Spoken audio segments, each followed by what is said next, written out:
السلام علیکم ناظرین، میں صابر بخاری اور آپ دیکھ رہے ہیں زمانہ نیوز۔ ناظرین، آج ہمارے ساتھ جو شخصیت موجود ہیں وہ کسی تعارف کی محتاج نہیں ہے، سی ای او ہیں المہریہ انٹرنیشنل کے اور اسلامی اسکالر بھی ہیں۔ جی، میری مراد ہے محمد آصف اقبال صاحب سے جو ہمارے ساتھ موجود ہیں۔ ان سے اسلامی معلومات کے حوالے سے بھی بات کریں گے اور ویزا کے حوالے سے جو اہم سوالات ہمیں موصول ہوئے ناظرین کی طرف سے وہ بھی ان سے پوچھیں گے۔ تو بات کرتے ہیں آصف اقبال صاحب سے۔ سب سے پہلے جو ہے ان کی ایک دل نشین آواز میں قرأت سنتے ہیں، پھر آگے معاملہ لے کر چلتے ہیں۔ اعوذ باللہ من الشیطان الرجیم،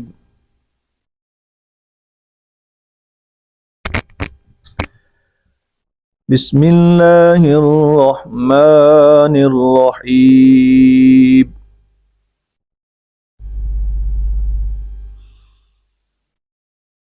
اِنَّا أَنزَلْنَاهُ فِي لَيْلَةِ الْقَدْرِ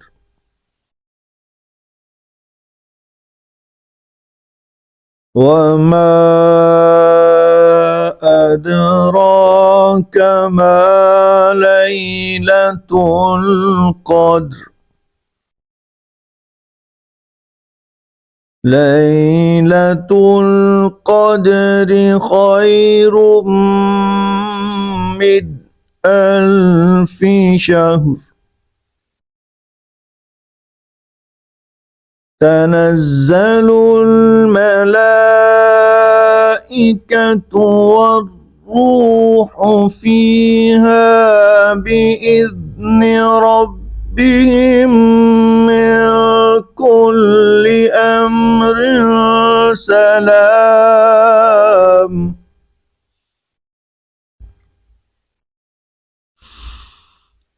تَنَزَّلُ الْمَلَائِكَةُ وَالرُّوحُ فِيهَا بِإِذْنِ رَبِّهِمْ مِنْ كُلِّ أَمْرٍ سَلَامٌ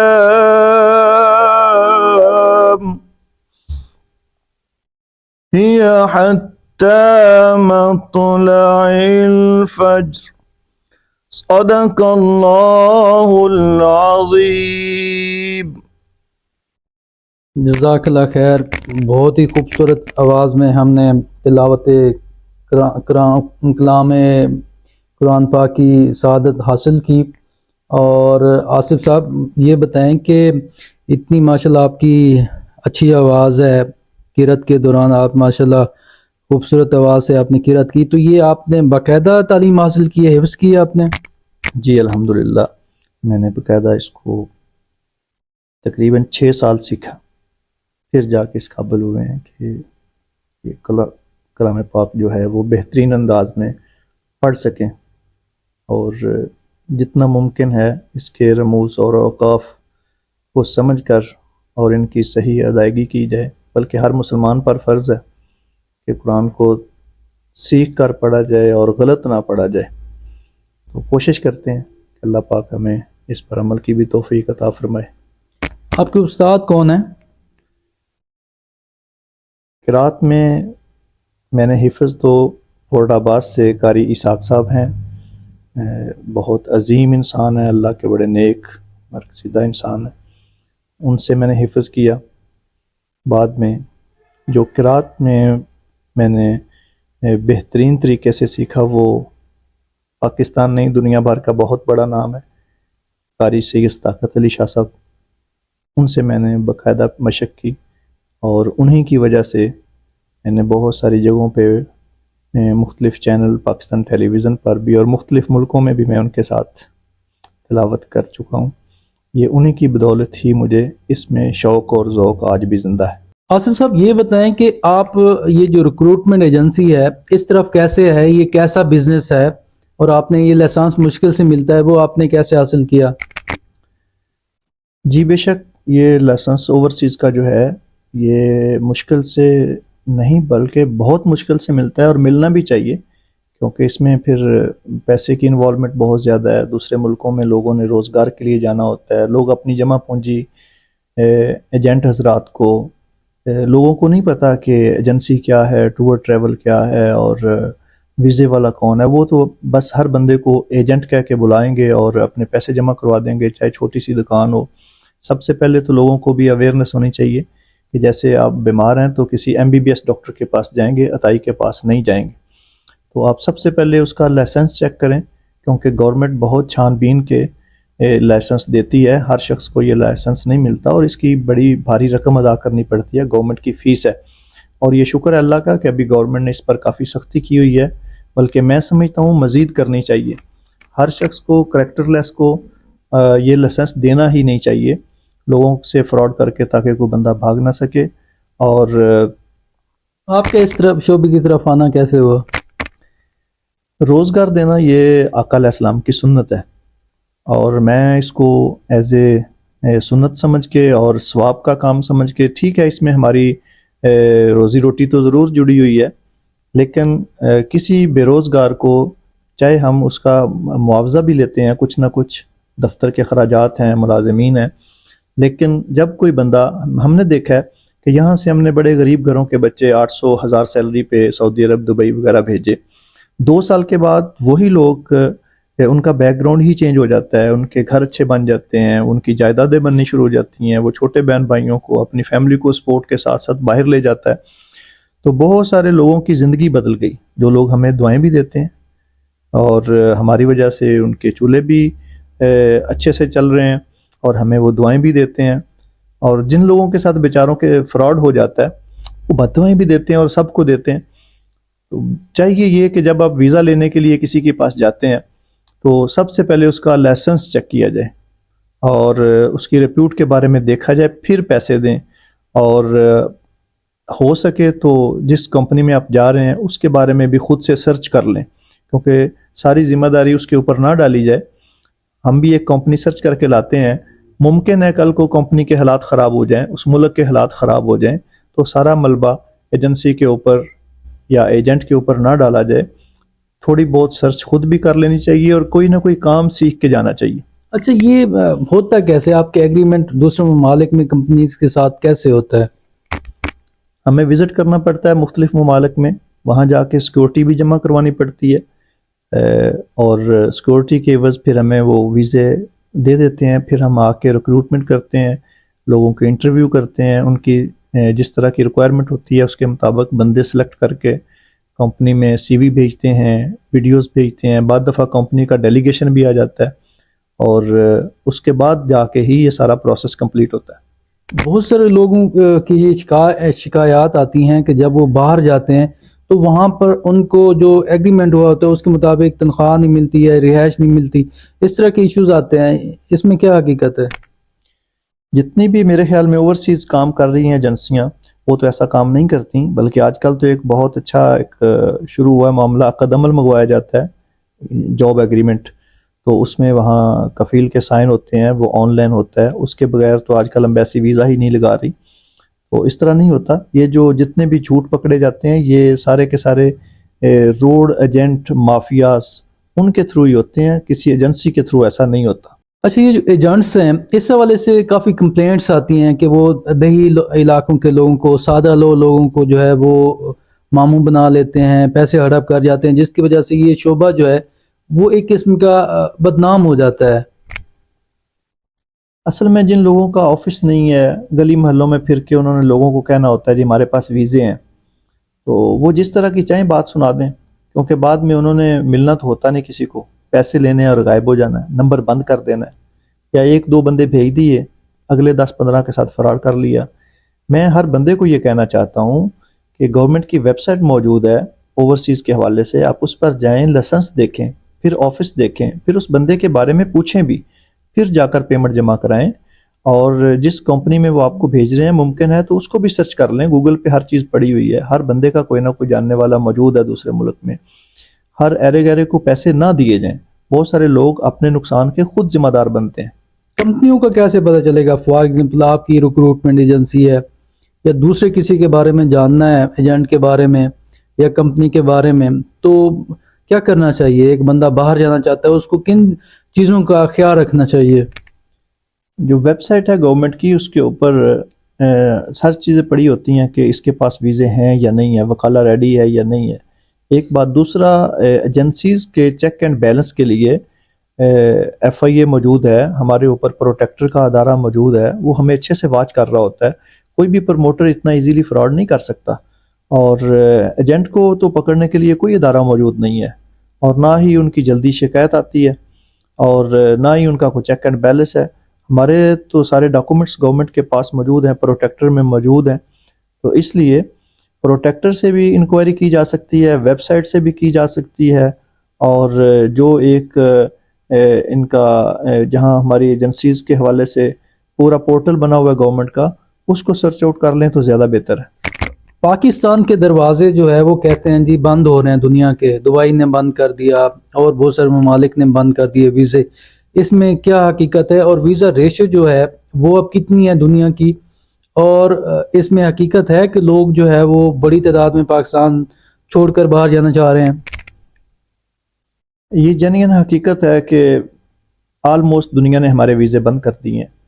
دبئی نے کبھی بھی ہمارا ویزا بند نہیں کیا تھا، سب سے زیادہ لوگ ایزیلی دبئی چلے جاتے تھے، تقریباً 1 سال سے اوپر ہو گیا اس کے ویزے بند ہیں، ابھی عمان نے بند کر دیے، ملیشیا بھی تقریباً نہیں دے رہا، سعودی عرب میں بھی تقریباً آدھے ویزے لگ رہے ہیں، اتنی سختیاں ہو گئی ہیں۔ یورپ تو بالکل بند کر دیا، یورپ نے اکا دکا ملک ہیں جن کی اپوائنٹمنٹ بھی نہیں ملتی اگر پرمٹ آ بھی جائے، تو اس میں سمجھتا ہوں کہ سب سے پہلے تو ہم خود ذمہ دار ہیں۔ بحیثیت قوم ہمارے جتنے بھی لوگ یہاں سے جاتے ہیں وہ وہاں سے آگے بھاگ جاتے ہیں، یا وزٹ پہ جا کے جاب تلاش کر رہے ہوتے ہیں، یا ایجنٹ ان کو جھانسا دے کے لے جاتے ہیں، اور ان جب اگلے ملک کے آپ جا کے حالات خراب کریں گے، لڑائی کریں گے، فراڈ کریں گے، ڈیفینیٹلی وہ آپ کو بین کر دیں گے۔ اور اگلا فیلئر میں سمجھتا ہوں کہ ہماری گورنمنٹ کا ہے کہ انہوں نے کبھی بھی کوشش نہیں کی، خاص طور پہ موجودہ حکومت نے، جیسا کہ دبئی کو منایا جا سکے کہ ہمارا غریب ملک ہے، ویزے کھول دیے جائیں، عمان کے ساتھ بات کی جائے، یا ویزے کے اوپر نرمی کی جائے۔ صرف اور صرف ہم سب صرف اور صرف باتوں کے جال بچھائے رکھتے ہیں، حقیقت میں عملی طور پہ ہم کچھ نہیں کر رہے، اور بے روزگاری کی حد یہ ہے کہ ہمارے پاس اگر 50 لوگ ویزے کے لیے آتے ہیں تو شاید ہم 10-15 کو ویزا دے پاتے ہیں، کیونکہ آگے اتنی جاب ہی اویلیبل نہیں ہے، ملکوں کے کام بند ہیں، سختیاں اتنی کر دی گئی ہیں۔ اب تو افسوس یہ ہے کہ ویزا لگ جائے تو ایئرپورٹ پر نہیں جانے دیا جاتا، جی ہماری سیٹسفیکشن نہیں ہوئی۔ اب سیٹسفیکشن کے لیے کوئی ایک نیا ادارہ بنانا چاہیے، صرف اور صرف یہ کرپشن کے نئے باب کھولے جاتے ہیں سختیاں کر کے، اور ایسا نہیں ہے کہ ہر جگہ پہ فراڈ ہی ہو رہا ہے۔ ایک ایجنسی کی طرف سے بندہ جا رہا ہے تو ایجنسی نے اس کا انٹرویو کیا، کمپنی نے انٹرویو کیا، باقاعدہ اس کا پروٹیکٹر ہوا، اس کے باوجود اگر پیسے نہیں دیے جاتے تو بندہ ایئرپورٹ پہ روک لیا جاتا ہے۔ یہ سراسر زیادتی ہے، گورنمنٹ کو ایکشن لینا۔ ایف آئی اے کے حوالے سے کافی کمپلینٹس آ رہی ہیں کہ آف لوڈ کر دیا جاتا ہے، آپ کے پاس مکمل ڈاکومنٹس ہیں اس کے باوجود بھی آف لوڈ کر دیا جاتا ہے، اور اس کے علاوہ یہ بھی کمپلینٹس آتی ہیں کہ وہاں پر جو سیٹنگ کے نام سے بھی معاملات چل رہے ہوتے ہیں، ایئرپورٹ پر جو پیسے دیتا ہے اس کو جانے دیا جاتا ہے، جو نہیں دیتا اس کو نہیں جانے دیا جاتا ہے۔ اس میں کیا حقیقت ہے؟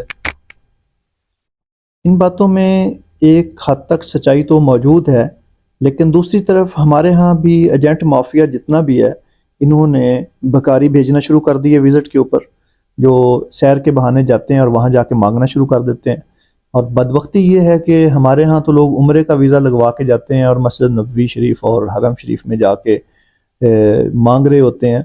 تو اس کے حوالے سے اگر دیکھا جائے تو بالکل ایف آئی اے ٹھیک کر رہی ہے، سکریننگ پوری ہونی چاہیے، بندے کو اچھے طریقے سے واچ کرنا چاہیے کہ بندہ وزٹ والا، سیر والا ہے بھی یا نہیں، اور عمرے کے لیے اگر جا رہا ہے تو اس کو بھی صاف ظاہر ہے ایجنسیوں کی اپنی ایک ٹریننگ ہوتی ہے، بندے کو ایئرپورٹ کے اوپر پرکھا جائے کہ کیا بندہ یہ جینین عمرہ کرنے والا ہے یا پھر اس کے کوئی نظریات اور ہیں۔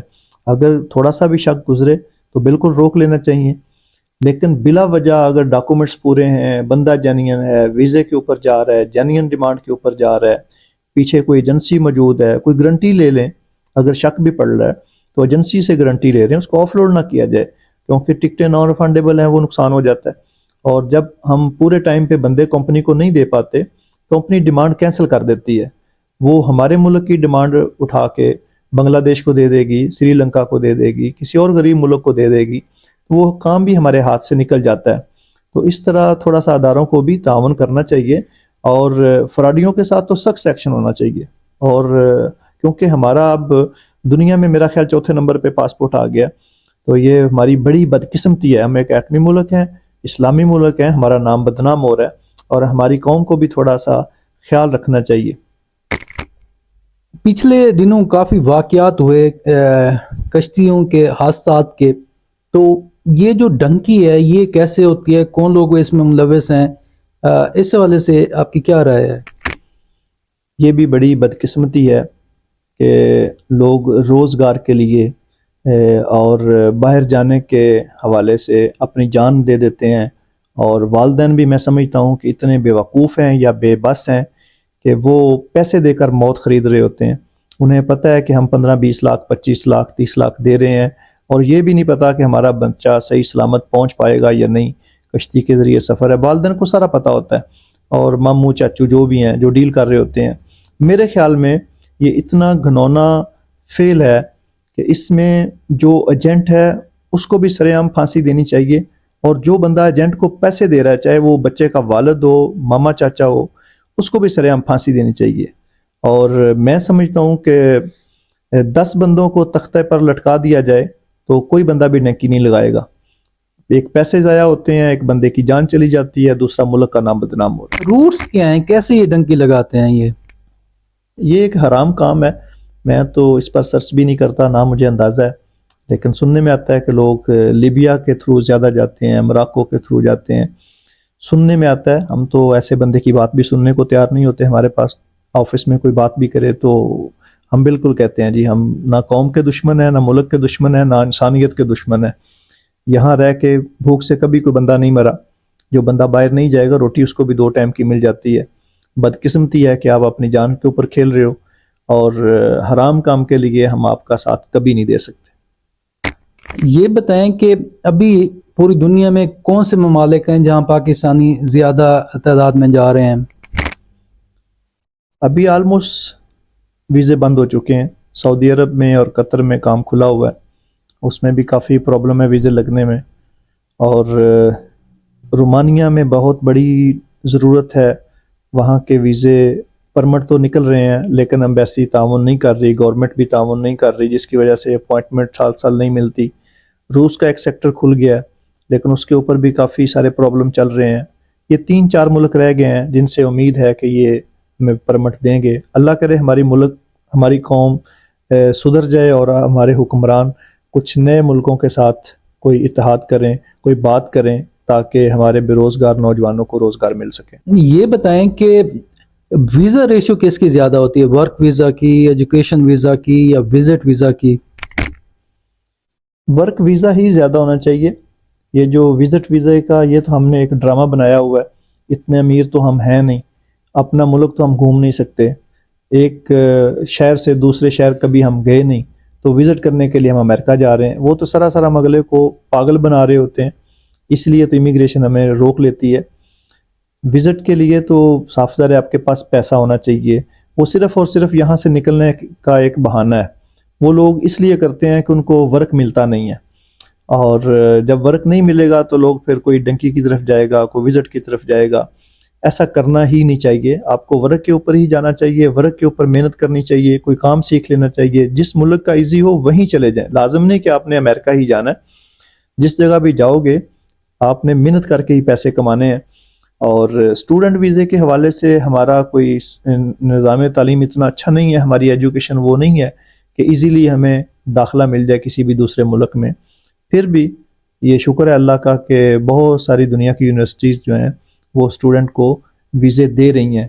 ورک نہیں مل رہا تو آپ اسٹوڈنٹ ویزے کے لیے کوشش کریں، اگر پڑھے لکھے ہیں، وزٹ کے اوپر یا کسی غلط راستے کے اوپر جانے کی کسی صورت کوشش نہ کریں۔ اچھا، اس میں جو ایف آئی اے ہے یا دوسرے متعلقہ ادارے ہیں، کیا وہ بلیک میل بھی کرتے ہیں ریکروٹمنٹ ایجنسیز کو؟ میرا نہیں خیال، پچھلے 15-20 سال سے میں کام کر رہا ہوں کہ ہمیں کبھی کسی ادارے نے بلیک میل کیا ہو۔ میرا خیال یہی ہے کہ وہ کہتے ہیں نا پنجابی میں